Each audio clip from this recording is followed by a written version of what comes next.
दोस्तों नमस्कार। डिप्लोमेसी नहीं ताकत, शायद ये मौजूदा वक्त में पश्चिम एशिया और मिडिल ईस्ट के भीतर जो युद्ध की परिस्थितियां हैं उसमें ये नया नाम है। डिप्लोमेसी के जरिए शांति स्थापित की जा सकती है, लेकिन क्या ताकत के जरिए भी शांति स्थापित की जा सकती है, जिसका जिक्र खुले तौर पर अमेरिका ने किया और साथ इजराइल ने दिया। नया सवाल यह है कि 3 बम डालने के बाद ईरान के भीतर परमाणु ठिकानों को तो नेस्तनाबूद करने का दावा अमेरिका ने कर दिया और इजराइल ने अपनी पीठ थपथपा ली, लेकिन ईरान के भीतर से अब यह आवाज आ रही है कि सब कुछ सुरक्षित है। और चंद मिनटों के बाद सुबह होते होते 35 मिसाइलें 14 ठिकानों पर इजराइल को निशाने पर लेते हुए ईरान ने छोड़ डाली। इन मिसाइलों में बड़ी मारक क्षमता वाली मिसाइल खैबर भी है और जहां जहां मिसाइलों ने वार किया वहां वहां तबाही मच गई। बड़ी तादाद में लोगों की मौत और घायल होने की खबरें भी निकल कर आई। लेकिन 2 सवाल अंतर्राष्ट्रीय तौर पर अब बड़े हो चले हैं। क्या दुनिया में कोई अंतर्राष्ट्रीय कानून या अंतर्राष्ट्रीय संगठन मायने नहीं रखता है? वो यूनाइटेड नेशन हो या फिर परमाणु हथियारों पर नियंत्रण रखने वाली ऑर्गेनाइजेशन ही क्यों ना हो। अंतर्राष्ट्रीय कूटनीति में क्या अमेरिका युद्ध के आसरे शांति स्थापित जो करने का ऐलान कर रहा है, उसमें क्या ईरान अब शांत रहेगा? क्योंकि ईरान के भीतर की हलचल बहुत साफ तौर पर बतला रही है कि देश एकजुट हो गया और दुनिया भर के इस्लामिक देश हो या फिर अंतर्राष्ट्रीय कानून के मातहत चलने वाले देशों की कतार हो, सभी के सामने एक ही सवाल है। अमेरिका अगर 2 हफ्तों का जिक्र करके उसे 2 दिन में तब्दील कर देता है और जितनी बड़ी तादाद में वो हमला एक साथ करता है और उसके बाद इजराइल एक झटके में खड़े होकर कहता है अब इतिहास बदल जाएगा, और इतिहास बदलने का मतलब मानचित्र को बदलना होता है, तो फिर ईरान की तरफ से यह आवाज सुबह ही आ गई और ईरान के सुप्रीम लीडर खामेनेई ने खुले तौर पर यह ऐलान कर दिया कि दरअसल अब हमारे निशाने पर अमेरिकी सैन्य अड्डे होंगे। अमेरिकी सैन्य अड्डे जो पश्चिम एशिया के देशों में तैनात हैं, खाड़ी के देशों में तैनात हैं, और अगर वहां पर मिसाइलें गिरनी शुरू हो गई तो फिर अमेरिका क्या करेगा? और क्या इस दौर में जब अमेरिकी राष्ट्रपति युद्ध में कूद चुके हैं और वो जानते हैं कि सिर्फ एक बार हमले से बात बनेगी नहीं, और यह भी जानते हैं कि अब उनके सैन्य अड्डे निशाने पर आएंगे, तो फिर ये रास्ता एक बड़े युद्ध की दिशा में जा तो रहा है, लेकिन जो रिएक्शन ईरान की तरफ से 35 मिसाइलों को दागने के साथ और उसमें खैबर मिसाइल को भी शामिल किया गया। खैबर मिसाइल पहली बार उपयोग में लाया गया और इसका बकायदा प्रदर्शन ईरान की मिलिट्री ने किया और यह कहकर किया कि दरअसल इसकी मारक क्षमता को आप समझ लीजिए, और उसका एक पूरा वीडियो बनाया गया उसको छोड़ने से पहले, और दिखलाया और बतलाया गया कमेंट्री के जरिए कि दरअसल किस तरीके से ईरान इजराइल को अब ध्वस्त करेगा और अमेरिकी सैन्य अड्डों पर निशाना साधेगा। जिस खैबर का हम जिक्र कर रहे हैं, उस खैबर मिसाइल को छोड़ने से पहले उस इलाके में क्या स्थिति थी और मिसाइल किस तर्ज पर छोड़ी जा रही थी, उसका दृश्य देखने से पहले एक क्षण के लिए यह जरूर जान लीजिए कि असल में खैबर 2000 किलोमीटर की रेंज का है। यह लगभग 13 मीटर लंबा है। इसका जो पेलोड है वो तकरीबन 1500 किलोग्राम का है। इसका जो डायमीटर है वो तकरीबन 1.5 मीटर का है, और उसके रेंज में इतनी बड़ी तादाद में इजराइल का हिस्सा आता है जिसका असर दिखाई देने लग गया। लेकिन हमें लगता है आज सुबह जब ईरान ने इस खैबर मिसाइल को छोड़ा, उस वक्त ईरान मिलिट्री द्वारा जारी किए गए इस वीडियो को पहले देख लीजिए।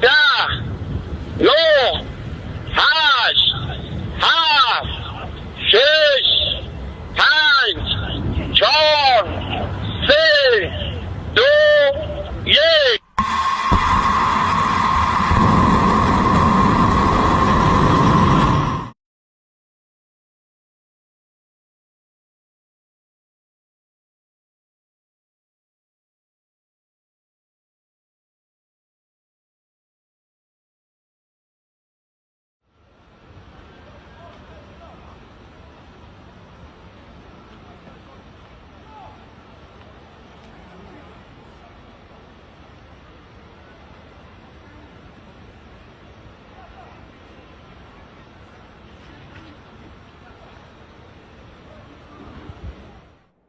एक साथ 3 दर्जन से ज्यादा मिसाइलों को दागना, निशाने पर इजराइल के 14 शहरों को लेना, उसमें तेल अवीव भी है और हाइफा भी है।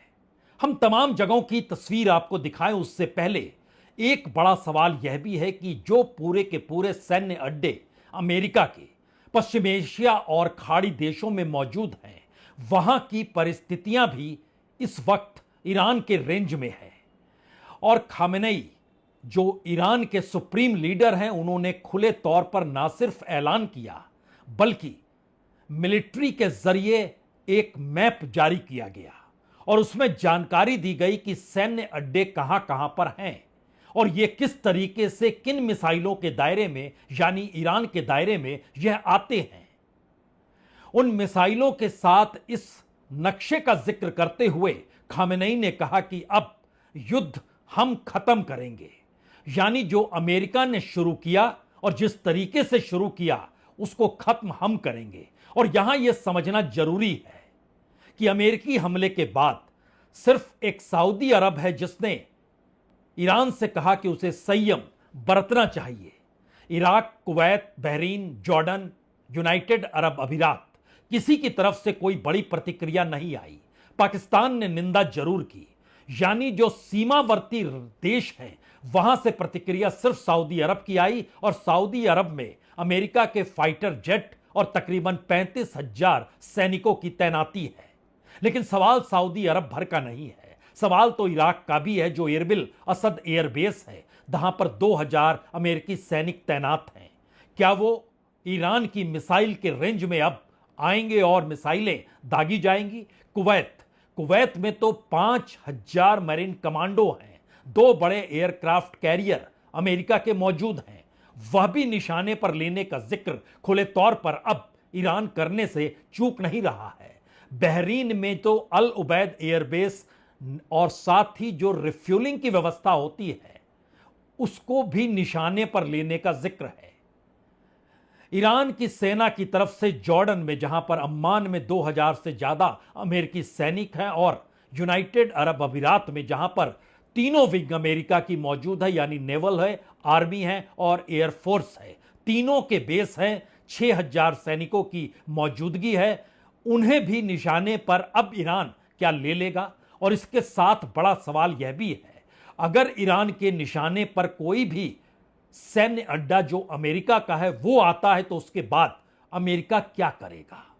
और अगर अमेरिका ये मानकर चल रहा है या ट्रंप ये मानकर चल रहे हैं कि उन्हें युद्ध की इजाजत जो अपने कांग्रेस से लेनी है, यानी पार्लियामेंट के भीतर से जो सहमति होनी है, अगर उस सहमति से पहले ही ऐसी स्थिति आ जाए जहां पर अमेरिकी सैनिक हताहत हो तो फिर इजाजत लेने की जरूरत पड़ेगी नहीं, या फिर अगर कांग्रेस की वोटिंग होती है तो खुद ब खुद दबाव में कांग्रेस आ जाएगी क्योंकि अमेरिकी सैनिक हताहत हुआ होगा, अमेरिकी सैन्य अड्डे वहां पर मिसाइलें दागी होगी। ये दोनों सवाल एक साथ चल रहे हैं। अन्यथा अगर एक ही अटैक किया गया तो फिर यह ट्रंप शांति स्थापित करने की दिशा में अपने कदम को सही ठहराएंगे और अमेरिका के भीतर के विरोध प्रदर्शन जो हो रहे हैं वो थम जाएंगे। लेकिन जो खैबर मिसाइल है या जितनी भी मिसाइलें अभी तक दागी गई, उसका असर इजराइल के शहरों में क्या हुआ, किस तर्ज पर हुआ, तस्वीरें खुद ब खुद अब बयां करने लगी है।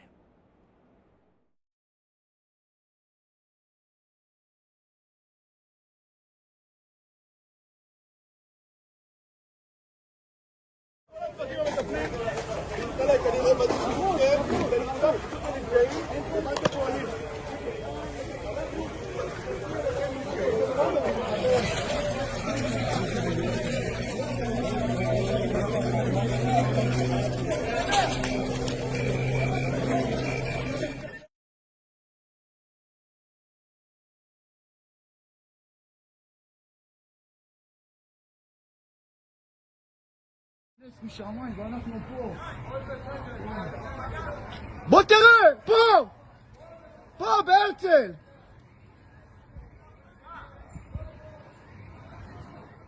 ये सारी तस्वीरें आज सुबह की हैं, यानी अमेरिका द्वारा बम दागने के बाद जो स्थिति इजराइल के भीतर नजर आ रही थी, यही तस्वीरें बयां कर रही है कि ईरान ने किस घातक हमले के साथ जवाबी कार्रवाई शुरू की है। लेकिन मसला सिर्फ जवाबी कार्रवाई भर का नहीं है, क्योंकि ईरान के साथ जो अलग अलग देशों में उसके अपने खड़े हैं, उनके भीतर से भी आवाज आ रही है। वो चाहे लेबनान में हिजबुल्लाह की मौजूदगी हो, चाहे इराक में पीपुल्स मोबिलाइजेशन फोर्स, जो कि तकरीबन 2-2.5 लाख के लगभग फाइटर्स हैं। हमास ने भी प्रतिक्रिया दी है गाजा से, और बशर अल असाद जो सीरिया में जो पिछले साल तख्ता पलट दिया गया था, उनके जो फाइटर हैं वह भी जवाब दे रहे हैं। यमन ने तो खुले तौर पर कहा कि अब रेड सी पर से कोई भी अमेरिकी जहाज गुजरेगा तो वह निशाने पर होगा। यानी इस पूरे इलाके में होर्मुज़ हो, जलडुमरूमल हो, या फिर रेड सी हो, या फिर अमेरिकी आवाजाही हो, उसमें ये तमाम मिलिटेंट्स जो कि खुले तौर पर ईरान के साथ हैं, उन्होंने अब अपनी कमाल किस रूप में संभाली है, ये आप यमन के भीतर मौजूद 2 लाख से ज्यादा फाइटर जो खास तौर से हुती मिलिटेंट के तौर पर जाने जाते हैं, उनके तरफ से जो आवाज आ रही है वह सीधे सीधे रेड सी की घेराबंदी और किसी भी अमेरिकी जहाज को समुद्र के रास्ते न जाने देने का खुला ऐलान कर रही है।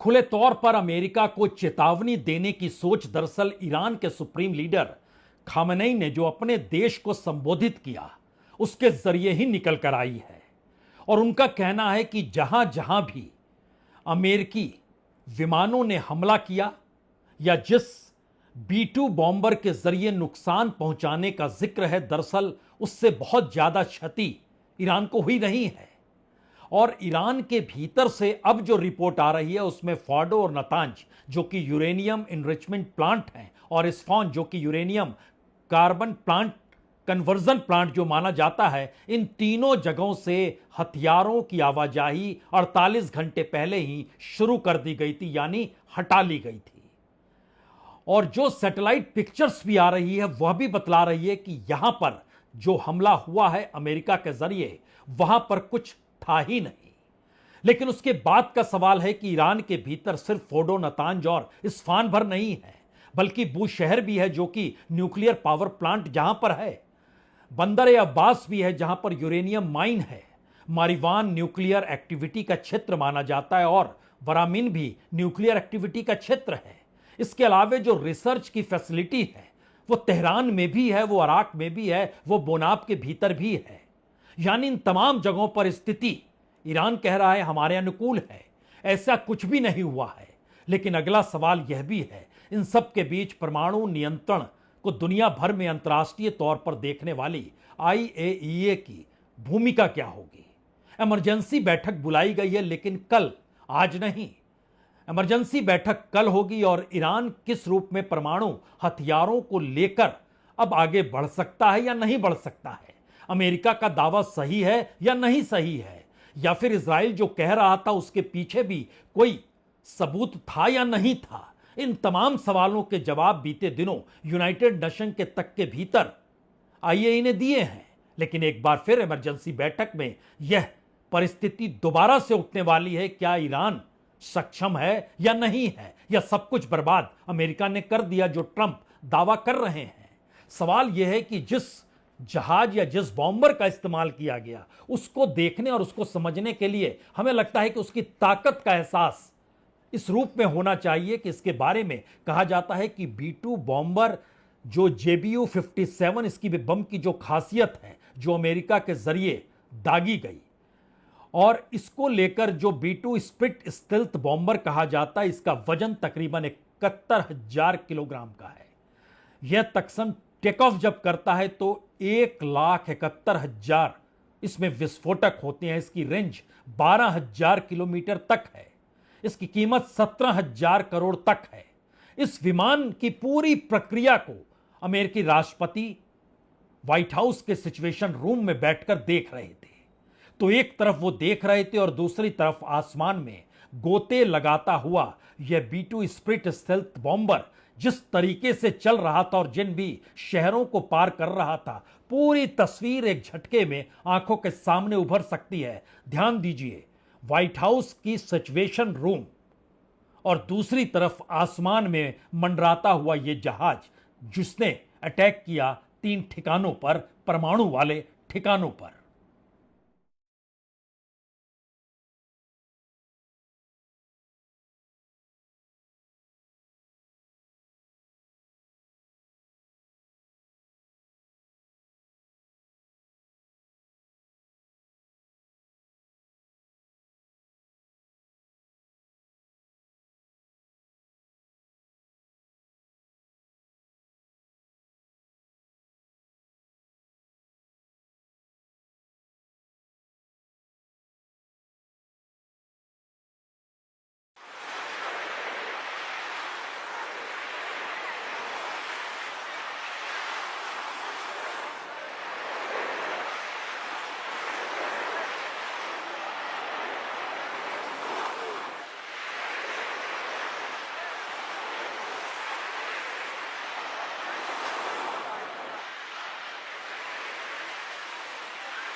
जबरदस्त बॉम्बर है, लेकिन सवाल उसके आगे का है। सवाल यह है कि क्या वाकई इस बॉम्बर के जरिए अमेरिका ने आग में घी का काम किया है? क्योंकि सिर्फ तेल अवीव ही नहीं, बल्कि इजराइल के भीतर शहर दर शहर अफरा तफरी मची हुई है। लोग घरों को छोड़कर बंकर में छुपने के लिए भाग रहे हैं। जो तस्वीर वहां की है, इससे पहले कभी इजराइल के भीतर ऐसी तस्वीर किसी ने देखी नहीं होगी। तो क्या इजराइल को युद्ध में नेतान्याहू ने झोंक दिया और लोगों के सामने इस वक्त सिवाय इसके कि युद्ध में वह खड़े रहे नेतान्याहू के साथ, इससे हटकर कोई दूसरा रास्ता नहीं है? और चूंकि नेतान्याहू लगातार पूरे इजराइल के भीतर अलग अलग जगहों पर इस पोस्टर को चस्पा करवा चुके थे कि अमेरिका साथ दे, अमेरिका साथ खड़े हो, इसीलिए जैसे ही अमेरिका ने हमला किया, सबसे पहले चंद मिनटों के बाद नेतान्याहू कांग्रेचुलेशन करने के लिए सामने आ गए। लेकिन वहां के लोगों की स्थिति और दूसरी तरफ, अगर एक तरफ इजराइल में लोगों के भीतर अफरा तफरी जान बचाने को लेकर है, तो दूसरी तरफ अमेरिका में भी भयानक अफरा तफरी मची है। कैलिफोर्निया का इलाका इतनी बड़ी तादाद में, जैसे ही यह ऐलान हुआ कि हमला कर दिया गया है ईरान के परमाणु ठिकानों पर, उसके बाद बड़ी तादाद में कैलिफोर्निया में लोग सड़कों पर निकल आए। अमेरिका के भीतर विरोध प्रदर्शन होने लगा, वार रोकने का जिक्र किया जाने लगा। खुद अमेरिकी राष्ट्रपति यह कहकर आए थे कि मध्य पूर्व में जो युद्ध होते हैं उसे वो बंद कराएंगे और उसमें तो कूदने का सवाल ही नहीं होता है। और इससे पहले के तमाम राष्ट्रपतियों को उन्होंने निशाने पर भी लिया और कहा कि वह युद्ध में क्यों कूदते हैं। शांति के जरिए अगर बिजनेस करें तो अमेरिका नंबर 1 हो सकता है। तमाम बातें धरी की धरी रह गई। शायद इसीलिए ये दोनों तस्वीरें सब कुछ बयां करती है। एक तरफ इजराइल के भीतर अफरा तफरी और दूसरी तरफ अमेरिका की सड़कों पर उतरे हुए लोग। पहले भीड़ देख लीजिए, इजराइल की सड़कों पर अफरा तफरी जो मची है, उसके बाद America.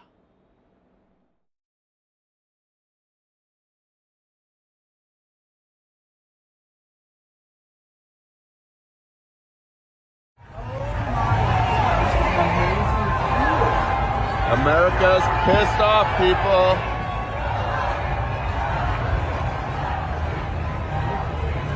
This is Waterfront Park at the county building in San Diego, California. We are here to protest Donald Trump, his administration.